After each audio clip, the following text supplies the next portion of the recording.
Salve pessoal do Colégio Brasília! Vamos lá, primeiro ano. Hoje a aula que a gente vai tratar é um assunto muito bacana, tá? É um assunto que é relativamente simples, tá? E que trata de ligação metálica. Até agora nós vimos quais ligações? Nós vimos a ligação iônica, ligação covalente, agora o último dos tipos, ligação metálica. Vocês vão gostar bastante, tá? Imaginem que fosse possível da gente ver um átomo, tá? De maneira muito microscópica, ou seja, ampliado milhões e milhões de vezes, e fosse possível ver o movimento dos elétrons, tá? Em torno do núcleo de cada átomo.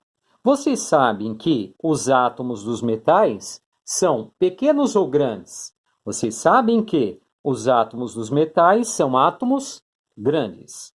Se eles são átomos grandes, é porque o núcleo desses metais puxa muito esses elétrons ou puxa muito pouco. O que vocês acham? A resposta é óbvia.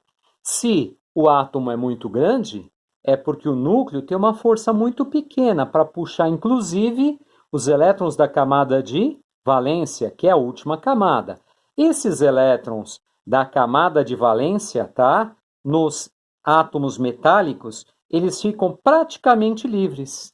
Então, o que acontece? O que diz a teoria, tá? Mais aceita em relação à ligação metálica? Ela diz o seguinte: você tem o núcleo dos átomos que fica totalmente parado, estático, tá?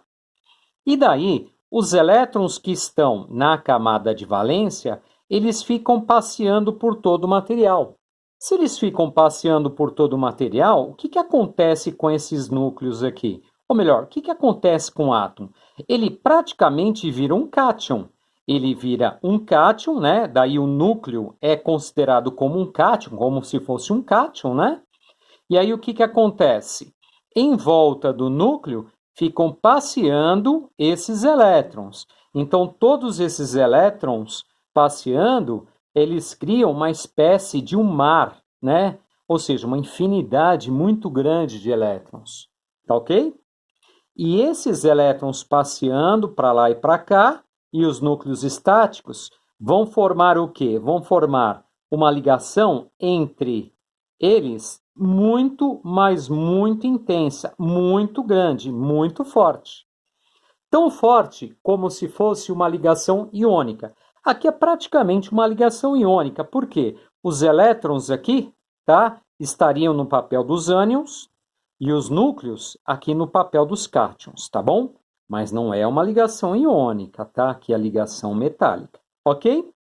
Então, isso dá algumas características para os metais que são muito peculiares, muito especiais, muito típicas desses materiais. Primeiro tipo de propriedade que é muito usada, tá? Vocês sabem muito bem que os metais eles são excelentes o quê? Condutores de eletricidade e também de calor. Um dos motivos, tá, das panelas que a gente usa normalmente em casa, o cabo das panelas ser de plástico é esse, porque se for de metal, vai conduzir muito calor, daí você não vai conseguir segurar a panela, só com luva mesmo, né? Tá? Então, o que acontece? Os metais são grandes condutores de eletricidade e calor. Por quê? Por causa dessa história do mar de elétrons livres. Se você fica, então, com cargas positivas e aqui negativas, cria um caminho para os elétrons entrarem e saírem. Então, eles entram para um lado e saem pelo outro, atravessando todas essas cargas. É como se fosse uma ponte para eles, tá bom? Tá? Então, aqui, ó, aqui está, melhor dizendo, o material metálico, tá? Sem sofrer aqui, sem ser submetido a uma corrente elétrica. No momento em que você coloca campos elétricos aqui, tá uma tensão elétrica, melhor dizendo, o que acontece? Os elétrons vão se orientar para um caminho, para um lado, e vão embora, tá bom? Então, essas duas aqui são duas propriedades, são magníficas e muito especiais dos metais, ok? Outra coisa, vocês já viram falar que os metais são muito o quê? Maleáveis. Então, com essa capacidade deles serem maleáveis, o que isso implica? eles podem ser amassados, amassados e amassados, até você conseguir fabricar o quê? Chapas muito finas mesmo. Um grande exemplo disso aqui é aquele papel que a gente utiliza na cozinha, tá? Que é para você embalar, né, alimentos. Qual que é o nome do papel? Papel alumínio. Ele é feito exatamente dessa maneira. Eles colocam em prensas e vão amassando até ficar na espessura de uma folha de papel. Daí o nome, né? Papel alumínio. Tá bom? Tá? Muito bem. Outras propriedades. Ó, uma propriedade muito especial que vocês já conhecem muito bem, tá? É a capacidade dos metais de poderem, né, ser utilizados para a fabricação de fios, ok? Então, já que eles são maleáveis e eles adquirem o formato que você quiser, você pode transformá-los em fios, ok? Outra característica também muito especial dos metais é que eles, em sua grande maioria, tá? Grande maioria, praticamente 99% dos casos dos metais, eles sempre vão apresentar o quê? Temperaturas de fusão e ebulição extremamente altas, muito altas, ok? Em relação a essa história de ductibilidade, tá? Um dos materiais que poderia ser utilizado para fabricar fios com a maior capacidade de conduzir eletricidade seria quem? O ouro. Só que o ouro tem um grande problema, qual que é? Ele é muito caro, muito caro. Então, um dos metais mais usados para a fabricação realmente de fios, qual que é? O cobre, porque ele existe em uma quantidade razoável na natureza e, portanto, não é tão caro. E ele apresenta uma condução de eletricidade muito eficiente, tá? Ok? Outra coisa, os metais, muitas vezes puros, eles não têm uma aplicação muito grande. Por exemplo, o ouro. O ouro puro, ele é chamado de 24 quilates. Só que o ouro puro, ele tem um problema. Ele é muito mole, ele é muito macio, tá? Isso vocês já viram, por exemplo, em alguns filmes, onde uma pessoa paga a outra com moedas de ouro. A pessoa que está recebendo aquela moeda, para ela se certificar de que aquilo é feito somente de ouro, o que ela faz? Ela leva a moeda à boca e morde. Daí ela olha na moeda. Se ficarem as marcas dos dentes, é porque é de ouro, porque o ouro é macio, ok? Então, muitos dos metais no nosso dia a dia agora, principalmente agora, né, nesses tempos mais modernos aí, onde uma infinidade de misturas são feitas para atender nossas necessidades, o que acontece? A grande maioria dos materiais metálicos são misturas, ok? Então, algumas misturas, né? Essas misturas têm um nome próprio. Elas são chamadas de ligas metálicas. Então, como eu falei no caso do ouro, ó, ouro 18 quilates, tá? Não é ouro puro. Ele tem 3 partes de ouro e uma parte de outro metal, que comumente é utilizado quem? Prata ou cobre. Joia? O bronze, tá? Que vocês veem, por exemplo, das Olimpíadas, tal, o que ele é feito? O bronze, ele é feito de uma mistura de quê? De cobre, que é avermelhado, alaranjado, né? Com estanho, que tem cor de chumbo. Aí dá aquela cor envelhecida, ok? Latão é muito utilizado para imitar, por exemplo, o ouro, né? Porque é um material bem dourado, bem bonito, bem lindo. E ele mistura de quem? De cobre com zinco. O cobre, como nós falamos, ele é alaranjado, tá? E o zinco, ele é prateado. Então, na mistura desses dois aqui, você tem um material dourado. Por exemplo, latão aparece muito em instrumentos musicais. Então, aquele dourado ali, o que costuma ser? Latão, tá? Amálgama, tá? É uma mistura, é um nome geral para uma mistura de quem? De mercúrio com outro ou outros metais. Olha, o mercúrio ele tem uma propriedade interessante, ele dissolve outros metais. Então, uma amálgama que já ficou muito famosa aí no passado, hoje em dia ninguém mais usa, ela é aquela obturação dos dentes, tá? Então, a pessoa tinha lá uma cárie, tá? O dentista trabalhava aquilo limpando e tal, daí ele tinha que preencher com material. Hoje em dia isso é feito com resina para ficar branquinho e tal. Antigamente não, eles misturavam o quê? Eles pegavam uma maquininha que misturava o quê? Misturava um pouquinho de pó de prata, um pouquinho de estanho, e para dissolver os dois, eles colocavam o quê? Mercúrio, tá? Daí batiam aqueles três materiais ali juntos, tá nessa maquininha. Daí o dentista pegava, colocava no buraco do dente lá e ia moldando. Depois, lógico, ele raspava e trabalhava aquilo. Aquele mercúrio combinado com esses outros dois metais, ele solidificava, tá? Se a pessoa engolisse um pedacinho daquilo ali, não tem problema. O mercúrio só é perigoso quando ele cai principalmente no meio ambiente, onde ele é transformado em outros compostos e assim é absorvido, tá? Então, essa amálgama, que era a obturação antiga, tá? Foi praticamente abandonada, porque ela é escura. Ela é resistente, mas é escura, tá? Ó, uma das ligas metálicas mais famosas, qual que é? É o aço. O aço sempre tem o quê? Ferro e carvão, carvão mineral, tá bom? Aí vocês vão falar assim: ah, mas o carvão não é metal. Lógico que não é um metal, mas ele misturado ao ferro, ele dá uma dureza muito grande ao ferro, porque o ferro puro também é macio, tá ok? Se, por exemplo, você quiser um aço inoxidável, você mistura outros metais. Se mistura, por exemplo, manganês, você mistura crômio, o crômio que não deixa enferrujar, tá bom? Bom, solda, aquela solda que é, na verdade, é um pedaço, por exemplo, eles vão ligar dois pedacinhos de circuito eletrônico que foi partido, né? Então o cara coloca lá um fiozinho, tá? Esse fiozinho é essa mistura de estanho com chumbo, daí ele coloca uma pontinha aquecida naquele fio, daí ele derrete e une as duas partes do circuito. Ele une as duas partes do circuito aqui no meio, tá? E fica o material prateadinho, que é a mistura desses dois metais. Tá joia? Estas são as ligas metálicas mais famosas, tá? No nosso dia a dia a gente se depara muito com isso, tá? Aqui a gente tem uma noção de como é a apresentação dos três modelos de ligação química que nós vimos até agora, tá?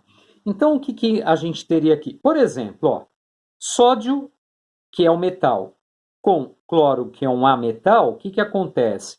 O sódio perde um elétron e o cloro ganha. Opa, eu vou ter o quê? Ó? Um cátion se unindo a um ânion.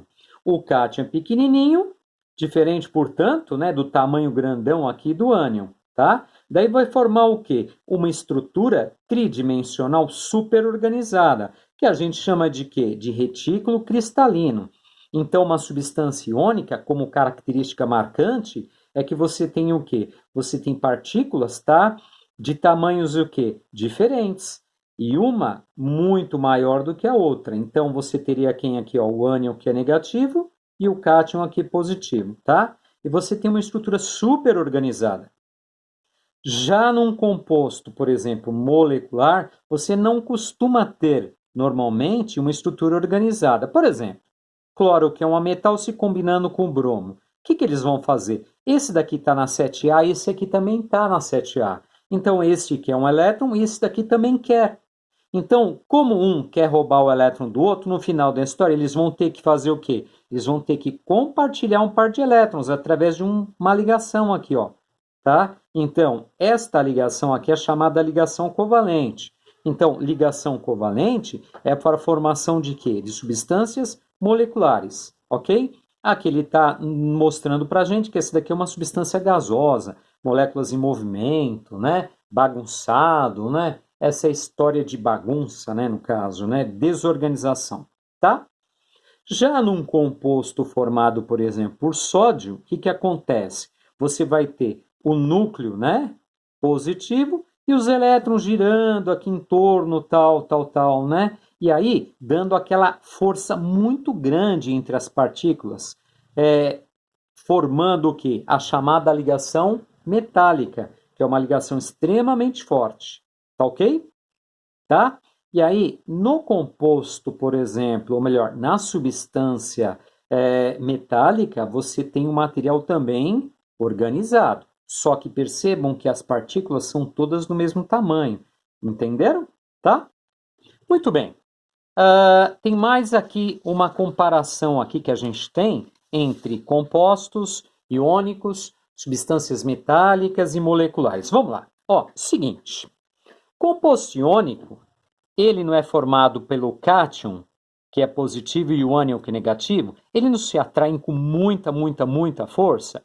Então é muito difícil separá-los. Se é difícil para separá-los, eu tenho que fornecer muito calor ou pouco calor? Muito calor.